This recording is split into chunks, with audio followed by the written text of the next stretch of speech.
வலைக்கு போயிட்டு வந்த மனுஷனை என்னப்பா மீனெல்லாம் வித்துட்டியா அப்படின்னு கேட்டா, எங்கடி விக்கிறது, கிடைச்சது இந்த ஒரே ஒரு சூர மீன் தான் அப்படின்னு சொல்றாரு.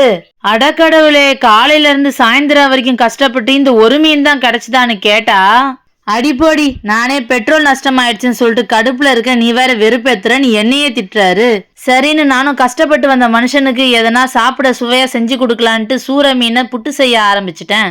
சூர மீன் உடம்புக்கு ரொம்ப நல்லது. உடம்புல ரத்தத்தோட அளவு கம்மியா இருக்கு அப்படின்றவங்க எல்லாம் சூர மீன் அடிக்கடிக்கு செஞ்சு சாப்பிடலாம். ஏன்னா இது உடம்புல இருக்கிற ரத்தத்தோட அளவை அதிகப்படுத்தும். சூர மீனை வெட்டிட்டு அதிகமா கழுவ கூடாது. ஏன்னா அதை வெட்டிட்டு நீங்க கழுவிக்கிட்டே இருந்தீங்கன்னா அதுல ரத்தம் வந்துகிட்டே இருக்கும். அப்புறம் அதுல இருக்கிற சத்தெல்லாம் அதுலயே போயிடும். வழக்கம் போல மீனோட ஈரல் இதையெல்லாம் எடுத்து தனியா செய்யறதுக்கு எடுத்து வச்சுட்டேன். மீன் புட்டு செய்யறது ரொம்ப ஈஸி. நான் இட்லி அவிக்கிற பாத்திரத்துல கொஞ்சமா தண்ணி ஊத்தி இட்லி அவிக்கிற மாதிரியே மீனை ஒரு 4 துண்டா மட்டும் வெட்டி அதுல இருக்க குடல் பகுதியை மட்டும் எடுத்துட்டு அப்படியே வச்சு இட்லி அவிக்கிற மாதிரியே அவிச்சிடுறேன். வஞ்சர மீனை கம்பேர் பண்ணும்போது சூர மீனோட விலை ரொம்ப கம்மி தான். ஆனா உடம்புக்கு ரொம்ப நல்லது. மீன் ரொம்ப நேரம் வேக வைக்கணும்னு அவசியம் கிடையாது. கொஞ்ச நேரத்துலயும் நல்லா வெந்துடும். பாருங்க, கிழங்கு வெடிச்சிருக்க மாதிரி நல்லா வெடிச்சு சூப்பரா வெந்துருச்சு மீன். இப்ப இதை ஒரு தட்டுல எடுத்து நான் ஆற வைக்கிறேன். ஏன்னா இதை கையாலே உதுத்து எடுத்துக்கணும், முள் இல்லாம. எல்லா மீன்லயுமே புட்டு செய்ய முடியாது. இந்த மாதிரி முள்ளு கம்மியாவும் சத பகுதி அதிகமா இருக்கிற மீன்கள்ல புட்டு வச்சாதான் நல்லா இருக்கும். ஏன்னா அதுலதான் முள் இருக்காது.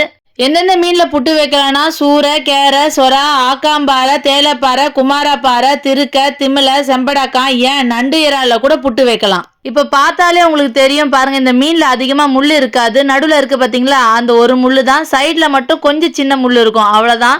இந்த மீனை உப்பு போட்டு மஞ்சத்தூள் போட்டு அப்படியே வேக வச்சு கூட சாப்பிடலாம். பாருங்க எவ்வளவு சதை இருக்குன்ட்டு. இப்ப இதுல இருக்கிற முள் எல்லாத்தையும் எடுத்துட்டேன்.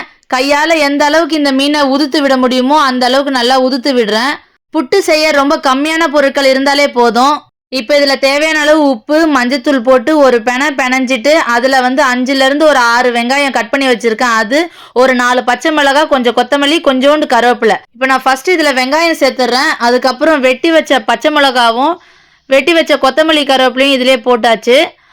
கூடவே காரத்துக்கு ஏற்ற மாதிரி பெப்பர் போடுறேன். ஏன்னா நம்ம ஏற்கனவே பச்சை மிளகாய் போட்டிருக்கோம், அதுக்கு ஏற்ற மாதிரி போட்டுக்கலாம்.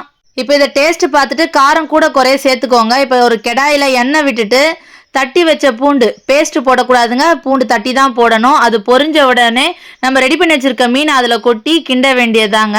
மீன் ஏற்கனவே வெந்ததால நம்ம இந்த ஸ்டேஜில் தான் இறக்கணுன்ற அவசியம் கிடையாது. நம்ம மீன் கிண்டும் போது வெங்காயம்லாம் வதங்கினதுக்கப்புறம் இந்த ஸ்டேஜ் ஓகே அப்படின்னு நம்மளுக்கு தோணுச்சுன்னா அப்போவே இறக்கிடலாம். ஆனால் மீன் புட்டு செய்கிற பாரம்பரியமான வழக்கம் எதுனா இந்த மாதிரி மீனை நல்லா செவக்க வச்சு எடுக்கிறது தான். அதுக்கு கொஞ்சம் டைம் எடுக்கும். ஸ்லோவாக வச்சே கிண்டிக்கிட்டு இருக்கணும். ஆஹா, அப்புறம் என்னங்க, வருத்தத்தில் இந்த மனுஷன் சூர மீன் புட்டை பார்த்தோன்னே சந்தோஷமாயிட்டாரு.